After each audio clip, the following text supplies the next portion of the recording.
আওয়ামী লীগকে নিষিদ্ধ করা হয়, আওয়ামী লীগকে নির্বাচন করতে দেবে না।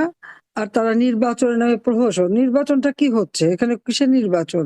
নির্বাচনের রেজাল্ট তো বোধহয় এখনই ঘোষণা হয়ে গেছে। এই ২৫ দিন আগেই শেষ। আমাদের উপর অপরাধ দিত যে দিনের ভোট রাতে। আর এরা দিনের ভোট রাত লাগে না। এরা নির্বাচন আগেই তাদের ভোট আর তাদের রেজাল্ট আউট।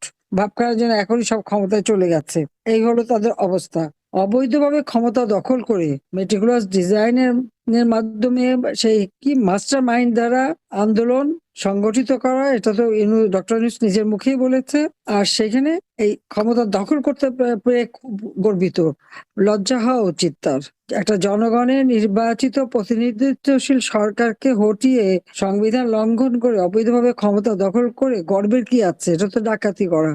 এতদিন ইল্লিগাল ছিল, এখন ইলেকশনের নামে একটা প্রহসন করে জনগণের ভোটটা চুরি করে সেটা দিয়ে দেখাবে এখন তারা খুব লিগ্যাল হয়ে গেছে। কিন্তু সাধারণ মানুষ সেখানে কি পাবে? আজকে যদি ভোট দিতে চায়, সেখান থেকে ভোট দেওয়ার পরে যে তাদেরকে মব সন্ত্রাস করে মেরে ফেলা হবে না বা নির্যাতন করা হবে না, তার কোনো গ্যারান্টি আছে? এরা তো সবই পারে। যত্র তত্র যেখানে সেখানে আগুন দিয়ে জ্বালানো, পোড়ানো, বোমে হামলা, এটাই তো তাদের চরিত্র। আওয়ামী লীগ মুক্তিযোদ্ধাদের নির্বিচারে হত্যা করা হচ্ছে, আহত করা হচ্ছে, ঘর বাড়ি, ব্যবসা প্রতিষ্ঠান, হাঁস মুরগি, গরু, মাছের খামার সবই লুটপাট, সবই ধ্বংস করে দিচ্ছে। প্রতি পদে পদে মানবাধিকার লঙ্ঘন করে যাচ্ছে। এই অবস্থা তো একটা দেশ চলতে পারে না। আমাদের অপরাধটা কি? দেশ স্বাধীন করা? তাই দেশকে অর্থনৈতিকভাবে উন্নতি করেছি। তাদের প্রভু দেশ পাকিস্তানের থেকে আমাদের অর্থনীতি অনেক অনেক বেশি শক্তিশালী। দক্ষিণ এশিয়ায় বাংলাদেশ শক্তিশালী অর্থনীতির দেশ হিসেবে ২য় স্থান অধিকার করেছিল। সারা বিশ্বে ৩৩ স্থান। আমাদের মাথা পিছু আয় আমরা ২,৭৯৩ মার্কিন ডলার উন্নীত করেছি। ২০২৩ সালে আমাদের প্রবৃদ্ধি ৭.২৫-এ আমরা উন্নীত করেছিলাম।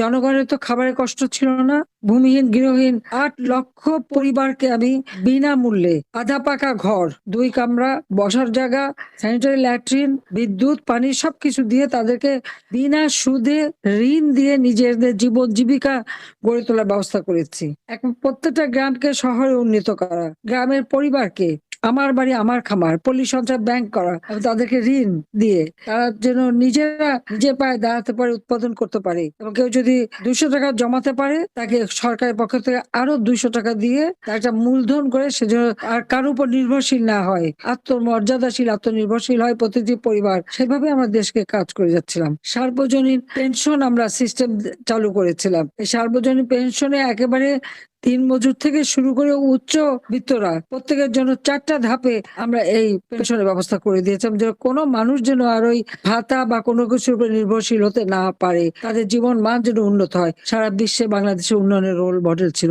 আজকে এই বাংলাদেশটাকে সম্পূর্ণভাবে ধ্বংস করে দিয়েছে। এটাই হচ্ছে সব থেকে দুঃখের বিষয়, এটাই হচ্ছে সব থেকে কষ্টের বিষয়। আজকে মানে আমি আর কি বলবো, যে এইভাবে আমাদের দেশটাকে ধ্বংস করে দিল।